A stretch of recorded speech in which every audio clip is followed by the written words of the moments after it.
ബിസ്മില്ലാ അൽഹംദുലില്ലാ വസല്ലി വസല്ലിം അലാ റസൂലില്ലാ വഅലാ അലിഹി വസഹബി അജ്മഈൻ അമ്മാ ബഅദ്. പ്രിയമുള്ളവരെ, അസ്സലാമു അലൈക്കും വറഹ്മത്തുള്ളാഹി വബറകാതുഹു.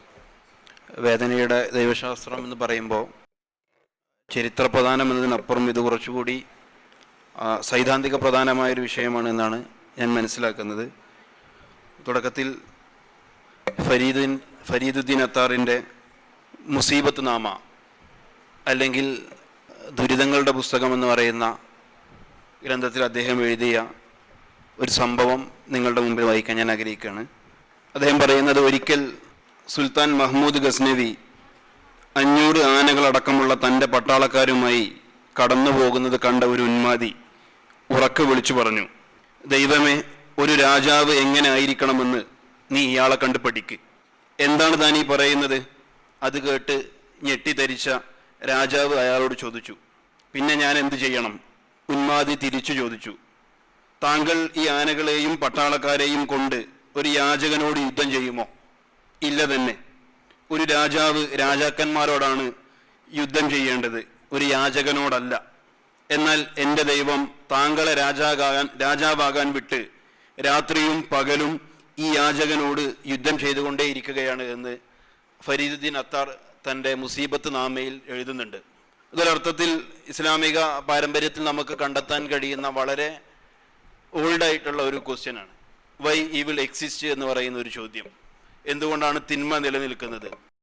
ദൈവം എപ്പോഴും ഒരു വിഭാഗത്തെ മാത്രം നിരന്തരമായി പീഡിപ്പിക്കുന്നു, ഒരു വിഭാഗത്തെ മാത്രം നിരന്തരമായി ഉപദ്രവിക്കുന്നു, അവർ മാത്രം അനുഭവിക്കേണ്ടുന്ന ഒന്നായിട്ട് സഫറിങ് മാറുന്നു, അല്ലെങ്കിൽ പെയിൻ മാറുന്നു എന്നതിനെ മുൻനിർത്തിക്കൊണ്ടുള്ള ആലോചനകൾ വ്യത്യസ്ത ദൈവശാസ്ത്ര പാരമ്പര്യങ്ങളിൽ അവയും മുൻനിർത്തിക്കൊണ്ട് ആലോചിക്കുമ്പോൾ നമുക്ക് കാണാൻ കഴിയുന്ന അനുഭവമാണ്. അതോടൊപ്പം അത്തരം പാരമ്പര്യങ്ങളിൽ തന്നെ നടന്നിട്ടുള്ള വലിയ സൈദ്ധാന്തിക ചർച്ചകൾ കൂടിയാണ് എന്ന് നമുക്ക് കാണാൻ കഴിയും. അപ്പം ഇവിടെ നമ്മുടെ പുതിയ കാലത്ത് ഇത്തരം ചർച്ചകളുമായി ബന്ധപ്പെട്ടുകൊണ്ട് നവീദ് കിർമാനിയെ പോലെയുള്ള, ഷർമൻ അബ്ദുൽ ഹക്കീം ജാക്സനെ പോലെയുള്ള പണ്ഡിതന്മാരൊക്കെ ധാരാളം കാര്യങ്ങൾ ഇതുമായി ബന്ധപ്പെട്ടുകൊണ്ട് പറഞ്ഞു വെക്കുന്നത് കാണാൻ കഴിയും. നവീദ് കിർമാനിയുടെ വളരെ വിഖ്യാതമായ ഒരു പുസ്തകമാണ് ടെറർ ഓഫ് ഗോഡ് എന്ന് പറയുന്നത്. ദൈവത്തിൻ്റെ ഒരു ടെറർ എങ്ങനെയാണ് എന്നതിന് അദ്ദേഹം വിശദീകരിക്കുന്നുണ്ട്. അദ്ദേഹത്തിൻ്റെ തന്നെ ചില കുടുംബ പശ്ചാത്തലത്തെ മുൻനിർത്തിക്കൊണ്ടാണ് അദ്ദേഹം ആ അനുഭവം പറയുന്നത്. അദ്ദേഹത്തിൻ്റെ പുസ്തകത്തിൽ പറയുന്ന ഒരു ഭാഗം ഇങ്ങനെയാണ്. അദ്ദേഹത്തിൻ്റെ വായനക്കാർ അല്ലെങ്കിൽ അദ്ദേഹത്തിൻ്റെ ഒരു അഭിസംബോധിതർ എന്ന് പറയുന്നത് ധാരാളമായി ബൈബിളിനോട് ബന്ധപ്പെടുന്ന ആളുകളായതിനാൽ ആ ഒരു സ്വഭാവത്തിനാണ് അദ്ദേഹത്തിൻ്റെ ആ ടെക്സ്റ്റിൻ്റെ ഒരു ആഖ്യാനം നിർവഹിച്ചിരിക്കുന്നത് എന്നുകൂടി നമുക്ക് കാണാൻ കഴിയും. അദ്ദേഹം പറയുന്നത്, അയ്യൂബ് നബി അലൈഹി സ്വലാത്തു വസ്സലാമിൻ്റെ അദ്ദേഹം നേരിട്ട വലിയ പരീക്ഷണങ്ങളെക്കുറിച്ച് ഇസ്ലാമിക പാരമ്പര്യത്തിൽ തന്നെയും ധാരണയുള്ള ആളുകളാണ് നമ്മൾ. അദ്ദേഹം പറയുന്നത്, ഇയ്യോബിനെ കണ്ടെത്താൻ കൂടുതലൊന്നും നമുക്ക് അന്വേഷിക്കേണ്ടതില്ല. ആശുപത്രികളിലേക്ക് ഒന്ന് ചെന്നു നോക്കിയാൽ മതി. നിങ്ങൾ രോഗികളെ നേരിട്ട് കാണണമെന്ന് പോലുമില്ല. നെയ്സുമാർ തന്നെ പറഞ്ഞു തരും അപമാനം എങ്ങനെയാണ് മനുഷ്യരെ തന്നെ കാർന്നു തിന്നുന്നത് എന്ന്. കിടക്കയിൽ തന്നെ കാഷ്ടിക്കേണ്ടി വന്ന ഒരാളെ എനിക്ക് കാണേണ്ടി വന്നിട്ടുണ്ട്. നേഴ്സ് വന്ന് അയാളെയും കിടക്കയും വൃത്തിയാക്കുമ്പോൾ അപമാനഭാരത്താൽ അയാൾ നോക്കിയ നോട്ടം മറക്കാനാവാത്തതായിരുന്നു. ലോകത്തും സമാനമായ രീതിയിൽ അപമാനിതയാകാൻ വിധിക്കപ്പെട്ടവരായിരുന്നു. ജോബ് പറയുന്നത് കാണാം, എൻ്റെ ശ്വാസം എൻ്റെ ഭാര്യയ്ക്ക് പോലും വെറുപ്പുണ്ടാക്കുന്നതായിട്ട് മാറി. കുട്ടികൾ പോലും അവഹേളിക്കുന്ന അവസ്ഥയിലായി. കാണുമ്പോഴെല്ലാം അവരെന്നെ കളിയാക്കി. സുഹൃത്തുക്കൾ ഉപേക്ഷിച്ചു പോയി. ഞാൻ സ്നേഹിച്ചവരെല്ലാം എന്നെ വെറുത്തു. ലോകത്ത് പക്ഷേ ഒരാളോടും പരാതി പറഞ്ഞില്ല. കേൾക്കാൻ എനിക്ക് ഒരാളെങ്കിലും ഉണ്ടല്ലോ. അവർ ഈ വാക്കുകൾ മാത്രം ആവർത്തിച്ചു കൊണ്ടിരുന്നു. ഏറ്റവും ഭക്തിയിലും നന്മയിലും ജീവിച്ച അമ്മായി തന്നെയാണ് കുടുംബത്തിൽ ഏറ്റവും ദുരിതപൂർണമായ മരണം അനുഭവിച്ചത്. അത് തന്നെയായിരുന്നു ഇയ്യോബിന്റെയും അനുഭവം. സാത്താനെ ഏൽപ്പിക്കുമ്പോൾ ദൈവം ഇയ്യോബിനെ കുറിച്ച് പറയുന്നത് ഏറ്റവും നന്മയുള്ളവനും വിശ്വാസിയുമാണ് എന്നായിരുന്നു. അതായത് ആ നന്മ തന്നെയാണ് പിന്നീടുള്ള പരീക്ഷണങ്ങളിലേക്ക് നയിക്കുന്നത്. എന്നോട് എന്ത് പ്രശ്നമാണ് നിനക്കുള്ളത് എന്ന് ഇയ്യോബ് തിരിച്ചു ചോദിക്കുന്നുണ്ട്. ലോകത്തിന്റെ തുളഞ്ഞു കയറുന്ന നോട്ടം സമാനമായ ചോദ്യം തന്നെയായിരിക്കാം അവശേഷിപ്പിച്ചത്. ഇക്കണ്ട മനുഷ്യനിൽ നിന്ന് എന്തുകൊണ്ട് ഞാൻ മാത്രം ഈ അനുഭവങ്ങളിലൂടെ കടന്നു പോകേണ്ടി വരുന്നു എന്ന്. ഇയ്യോബിന്റെ ചോദ്യങ്ങളും ലോകത്തിന്റെ അനുഭവങ്ങളും ഒരു ചോദ്യത്തിലേക്കാണ് നമ്മെ എത്തിക്കുന്നത്. ഈ ലോകത്ത് മനുഷ്യൻ അനുഭവിക്കേണ്ടി വരുന്ന ദുരിതങ്ങളും അനീതികളും എങ്ങനെയാണ് ദൈവത്തെക്കുറിച്ച് നമ്മൾ പഠിപ്പിക്കപ്പെടുന്ന നീതിയുടെയും കാരുണ്യത്തിൻ്റെയും ചിത്രങ്ങളോട് ചേർത്ത് മനസ്സിലാക്കാനാവുക എന്ന് നവീദ് കിർമാനി തൻ്റെ ടെറർ ഓഫ് ഗോഡിൽ എഴുതി വെക്കുന്നുണ്ട്. എങ്ങനെയാണ് നമുക്ക് ദുരിതത്തെ മനസ്സിലാക്കാൻ കഴിയുക, തിന്മയുടെ സാന്നിധ്യത്തെ മനസ്സിലാക്കാൻ കഴിയുക, സഫറിങ്ങിനെ മനസ്സിലാക്കാൻ കഴിയുക എന്ന ചോദ്യത്തിലേക്കാണ് ഈ അനുഭവങ്ങളെല്ലാം നമ്മെ കൊണ്ട് ചെന്നെത്തിക്കുന്നത്. തൻ്റെ കുടുംബ പശ്ചാത്തലത്തിൽ നിന്ന് തന്നെയുള്ള ഒരു അനുഭവത്തിൽ നിന്നാണ് കിർമാനി ഇങ്ങനെ എഴുതുന്നത് എന്ന് നമുക്ക് കാണാൻ കഴിയും. അപ്പോൾ തിന്മ നിലനിൽക്കുന്നു എന്ന് പറയുമ്പോൾ സർവശക്തനായ ദൈവം ഉണ്ടായിരിക്കുമ്പോഴും, എല്ലാം അറിയുന്ന ദൈവം ഉണ്ടായിരിക്കുമ്പോഴും, എല്ലാത്തിനും കഴിയുന്ന ദൈവം ഉണ്ടായിരിക്കുമ്പോഴും തിന്മയുടെ നിലനിൽപ്പിനെ എങ്ങനെയാണ് നിങ്ങൾക്ക് നിങ്ങളുടെ ദൈവശാസ്ത്ര പാരമ്പര്യങ്ങളിൽ നിന്നുകൊണ്ട് സാധൂകരിക്കാൻ കഴിയുക എന്ന ചോദ്യത്തെയാണ് അത് ബാക്കി വെക്കുന്നത്. മറ്റൊരു ഉദാഹരണത്തിലേക്ക് വരുമ്പോൾ നമുക്കറിയാം, അമേരിക്കൻ കോണ്ടക്സ്റ്റിൽ ഇത്തരം വിഷയങ്ങളോട് ഇടപെടുകയും ദൈവശാസ്ത്രപരമായി തന്നെ, ഞാൻ ദൈവശാസ്ത്രം തിയോളജി എന്ന് പ്രയോഗിക്കുന്നത് ഒരു വ്യാവഹാരിക സൗകര്യത്തിന് വേണ്ടിയിട്ടാണ്, അതിന് ഒരു ക്രിസ്ത്യൻ ഒറിജിനാണ് ഉള്ളത്, അതിന് ആ സ്വഭാവത്തിലുള്ള കാര്യങ്ങൾ കൂടിയുണ്ട്, അതിൽ നിങ്ങൾക്ക് തെളിച്ചമുണ്ട് എന്ന് വിചാരിക്കുന്നു. അപ്പോൾ ആ ഒരു അർത്ഥത്തിൽ അത്തരം വിഷയങ്ങളെ സമീപിക്കുകയും മനസ്സിലാക്കാൻ ശ്രമിക്കുകയും ചെയ്ത പണ്ഡിതനാണ് ഷെർമൻ ജാക്സൺ എന്ന് പറയുന്നത്. അദ്ദേഹത്തിൻ്റെ ബ്ലാക്ക് സഫറിങ്സ് പോലെയുള്ള പുസ്തകങ്ങൾ വളരെ വിഖ്യാതമാണ് ഇസ്ലാമിക പണ്ഡിത ലോകത്ത് എന്ന് നമുക്ക് കാണാൻ കഴിയും. അദ്ദേഹം അമേരിക്കയുടെ സന്ദർഭത്തിൽ ആലോചിക്കുന്നത്, അമേരിക്കയിലെ കറുത്തവർ മതവുമായി ബന്ധപ്പെട്ടുകൊണ്ട് ആലോചിക്കുമ്പോൾ എപ്പോഴും അവരുടെ മുന്നിൽ വരുന്ന ചോദ്യം എന്ന് പറയുന്നത് നീതിയുടെ ചോദ്യമാണ്, ജസ്റ്റിസിന്റെ ക്വസ്റ്റ്യനാണ്.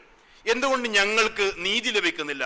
ഞങ്ങൾ എപ്പോഴും കറുത്തവരായതുകൊണ്ട് പീഡിപ്പിക്കപ്പെടുന്നു. ഇതേ കോണ്ടക്സ്റ്റിലാണ് വില്യം ആർ ജോൺസ് എന്ന് പറയുന്ന ഒരു ചിന്തകൻ 1973 അദ്ദേഹം ഉന്നയിച്ച വളരെ പ്രധാനപ്പെട്ട ഒരു ചോദ്യമുണ്ടായിരുന്നു. അദ്ദേഹം പറയുന്നത്, ദൈവം ഒരു വെളുത്ത വംശീയവാദി ആണോ എന്നൊരു ചോദ്യം അദ്ദേഹം ആ സന്ദർഭത്തിൽ ഉന്നയിക്കുന്നുണ്ട്. ഈ ചോദ്യങ്ങളെയൊക്കെ അഭിമുഖീകരിച്ചുകൊണ്ടാണ് ഷെർമൻ ജാക്സന്റെ പുസ്തകം കടന്നു പോകുന്നതെന്ന് കാണാൻ കഴിയും. അമേരിക്കയിലെ കറുത്ത വംശജരെ അപേക്ഷിച്ച് വെളുത്തവരായ ആളുകളുടെ ചോദ്യം എന്ന് പറയുന്നത് മതം എത്രത്തോളം ശാസ്ത്രീയമാണ് എന്ന് തുടങ്ങിയിട്ടുള്ള ചില അമൂർത്തമായ ചോദ്യങ്ങളാണ്.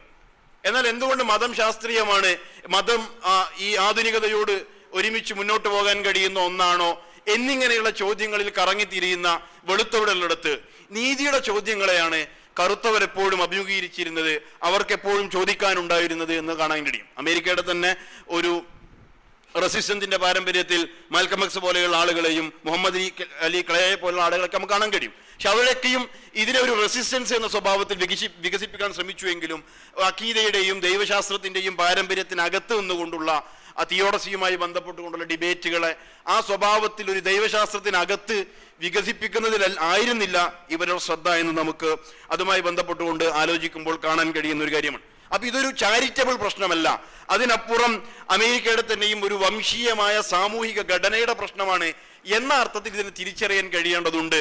അവിടെ നിങ്ങളുടെ ദൈവശാസ്ത്രത്തിന് എന്ത് ചെയ്യാൻ കഴിയും എന്ന ചോദ്യമാണ് അടിസ്ഥാനപരമായി ഇത്തരം പീഡനങ്ങൾ അനുഭവിക്കുന്ന, യാതനകളിലൂടെ കടന്നു പോകുന്ന, പെയിനും സഫറിങ്സും ഏറ്റുവാങ്ങേണ്ടി വരുന്ന ജനവിഭാഗങ്ങളൊക്കെയും എല്ലാ സന്ദർഭങ്ങളും ഉന്നയിക്കുന്നത് എന്ന് നമുക്ക് കാണാൻ കഴിയും. നമുക്കറിയാം, ഫലസ്തീനിലെ പ്രയാസങ്ങൾ നടന്നുകൊണ്ടിരിക്കുമ്പോൾ അവിടുത്തെ പോരാളികൾ വലിയ അർത്ഥത്തിൽ, പോരാളികളാണെങ്കിലും വലിയ അർത്ഥത്തിൽ പോരാളികളുടെ ഒരു സ്വാഭാവികത എന്ന് പറയുന്നത് അവർ യാതനകളും പീഡനങ്ങളും നിരന്തരം ഏറ്റുവാങ്ങിക്കൊണ്ടിരിക്കുമെന്നതാണ്. അപ്പൊ അത് കണ്ടുകൊണ്ടിരിക്കുന്ന ഒരു ഘട്ടത്തിൽ ഡോക്ടർ ഉമർ സുലൈമാന്റെ ഒരു പ്രഭാഷണം നടന്നിരുന്നു. അദ്ദേഹം പറയുന്നത്, അദ്ദേഹത്തിന്റെ ആ പ്രഭാഷണത്തിന്റെ ടൈറ്റിൽ ഇങ്ങനെയായിരുന്നു, feeling helpless while watching oppression.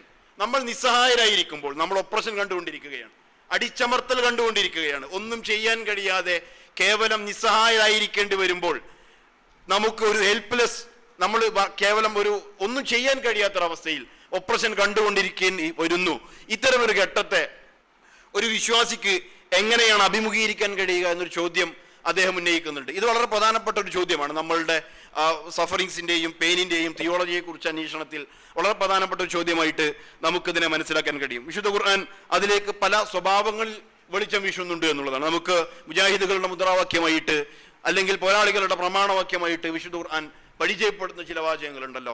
അല്ലദീന ഇദാ അസാബത്തുഹും മുസീബ ഖാലു ഇന്നാ ലില്ലാഹി വ ഇന്നാ ഇലൈഹി റാജിഊൻ എന്ന് പറയുന്ന നമുക്ക് ഏവർക്കും പരിചിതമായ സൂക്തം. അവർക്ക് മുസീബത്ത് വന്നു ഭവിച്ചാൽ അവരെ സംബന്ധിച്ചിടത്തോളം അവരുടെ നിലപാട് എന്ന് പറയുന്നത് ഇന്നാ ലില്ലാഹി വ ഇന്നാ ഇലൈഹി റാജിഊൻ, ഞങ്ങൾ അള്ളാഹുവിൽ നിന്നുള്ളവരാണ്, ഞങ്ങൾ അള്ളാഹുവിലേക്ക് തന്നെയും മടങ്ങേണ്ടവരാണ് എന്ന തിരിച്ചറിവിനെ സ്വന്തം ഹൃദയത്തോട് ചേർത്ത് വെക്കുന്ന ആളുകളായിരിക്കും അവർ എന്നുള്ളതാണ് സത്യവിശ്വാസി സമൂഹത്തെ കുറിച്ച് അള്ളാഹു സുബ്ഹാനഹു വ തആല പറഞ്ഞു വെക്കുന്ന ഒരു കാര്യം എന്ന് പറയുന്നത്. അതല്ല, ജനങ്ങളൊക്കെയും അവർക്കെതിരെ പോരാടാൻ തീരുമാനിച്ചിരിക്കുന്നു, അവരെ നശിപ്പിക്കാൻ തീരുമാനിച്ചിരിക്കുന്നു, അവർ അംഗബലത്തിലും ആയുധബലത്തിലും വലിയ ആളുകളാണ്.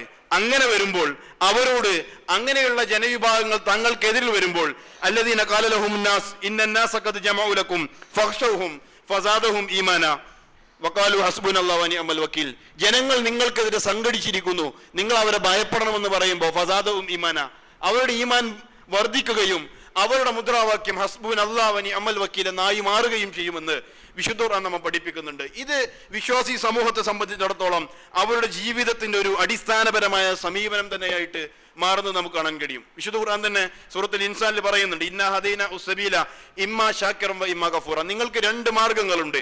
ഒന്നാമത്തെ മാർഗം നിങ്ങൾക്ക് ഷാക്കിറാകാൻ കഴിയും എന്നുള്ളതാണ്. രണ്ടാമത്തത് ഷാക്കിറാകാൻ നിങ്ങൾ തയ്യാറല്ലെങ്കിൽ നിങ്ങളുടെ മുമ്പിലുള്ള മാർഗം ഒരേ ഒരു ഓപ്ഷൻ എന്ന് പറയുന്നത് കാഫിറാവുക എന്നുള്ളതാണ്. അപ്പൊ കാഫിറാകാനും ഷാക്കിറാകാനുമുള്ള ഓപ്ഷൻ അല്ലാഹു സുബ്ഹാനഹു വ തആല നിങ്ങളുടെ മുമ്പിൽ വെക്കുന്നു. നിങ്ങൾ ഷാക്കിറാകാൻ ഒരുക്കമാണോ? എന്നാൽ അല്ലാഹു സുബ്ഹാനഹു വ തആല മറ്റൊരിടത്ത് ചോദിക്കുന്നു, ഹസിബന്നാസ അയ്യുത്രകു അയ്യഖൂലു ആമന്ന വഹും ലാ യുഫ്തനൂൻ, നിങ്ങൾ പരീക്ഷണങ്ങൾക്ക് വിധേയമാകാതെ നിങ്ങളെ അങ്ങനെ വെറുതെ വിട്ടേച്ചു കളയുമെന്ന് നിങ്ങൾ വിചാരിക്കുന്നുണ്ടോ എന്നൊരു ചോദ്യം കൂടി അതേ വിശുദ്ധ ഖുർആൻ ഉന്നയിക്കുന്നുണ്ട്.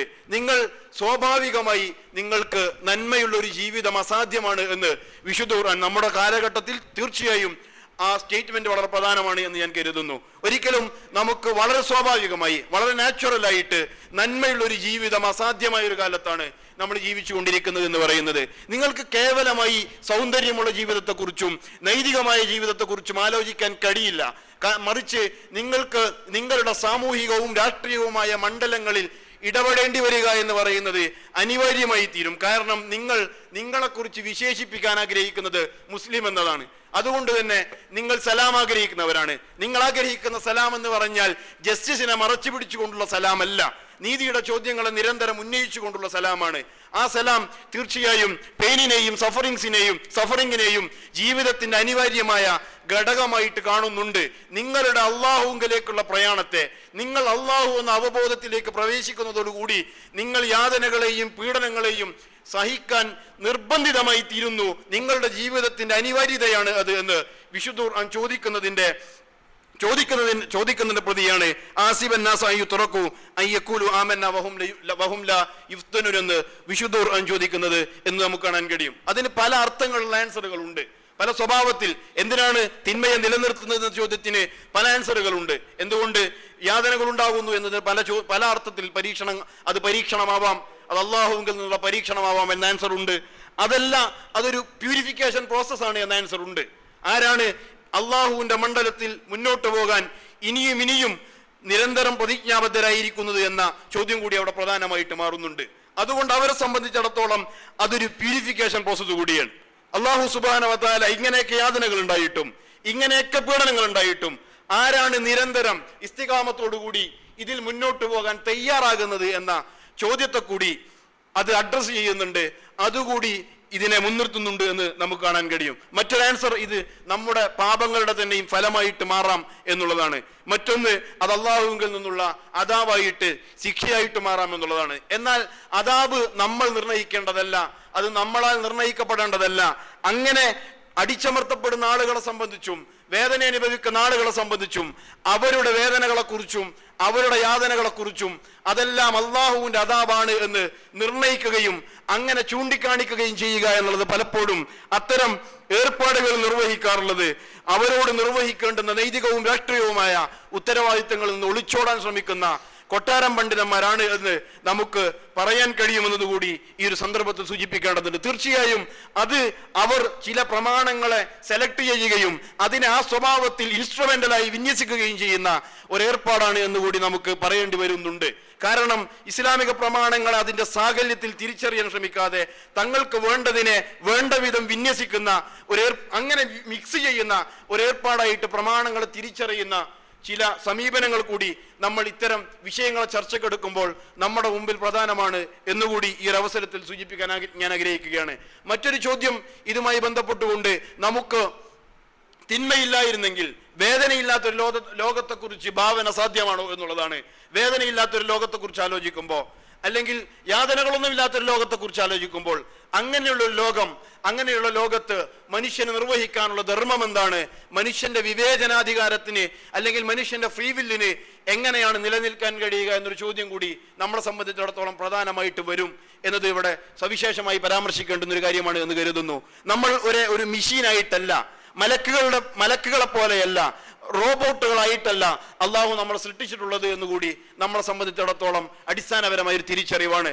നമ്മൾ അങ്ങനെ സ്വിച്ചിട്ട് കഴിഞ്ഞാൽ അതിനനുസരിച്ച് വർക്ക് ചെയ്യുന്ന, അല്ലെങ്കിൽ നന്മ മാത്രം ചെയ്യാൻ കഴിയുന്ന ആളുകളാവുമെങ്കിൽ തിന്മക്ക് അങ്ങനെയാണെങ്കിൽ നമ്മൾ അള്ളാഹുവിന് ഇബാദത്ത് ചെയ്യേണ്ടവരാണ് എന്നും നമ്മളുടെ സൃഷ്ടിപ്പിന്റെയും മരണത്തിന്റെയും ലക്ഷ്യമെന്ന് പറയുന്നത് അത് അള്ളാഹു പരീക്ഷിച്ചറിയുവാൻ വേണ്ടിയിട്ട് അങ്ങനെ നിശ്ചയിച്ചതാണ് എന്ന് പറയുന്നതിനും അർത്ഥമില്ലാതായി പോവും. അതുകൊണ്ട് തിന്മയുടെ സാന്നിധ്യം പോലും റഹ്മത്തായി മാറുന്ന ഒരു ദൈവശാസ്ത്രമാണ് പരിശുദ്ധ ഇസ്ലാമിന് പങ്കുവെക്കാനുള്ളത് എന്ന് നമുക്ക് അവിടെ തിരിച്ചറിയാൻ കഴിയും. അള്ളാഹു സുബ്ഹാനഹു വ തആല കാര്യങ്ങളെ തിരിച്ചറിയുകയും യഥാവിധി മനസ്സിലാക്കുകയും ചെയ്യുന്ന സത്യവിശ്വാസികളുടെ കൂട്ടത്തിൽ നാം ഏവരെയും ഉൾപ്പെടുത്തി അനുഗ്രഹിക്കുമാറാവട്ടെ. വാഹിർ ദഅ്വാന അൽഹംദുലില്ലാഹി റബ്ബിൽ ആലമീൻ. അസ്സലാമു അലൈക്കും വറഹ്മത്തുള്ളാഹി വബറകാതുഹു.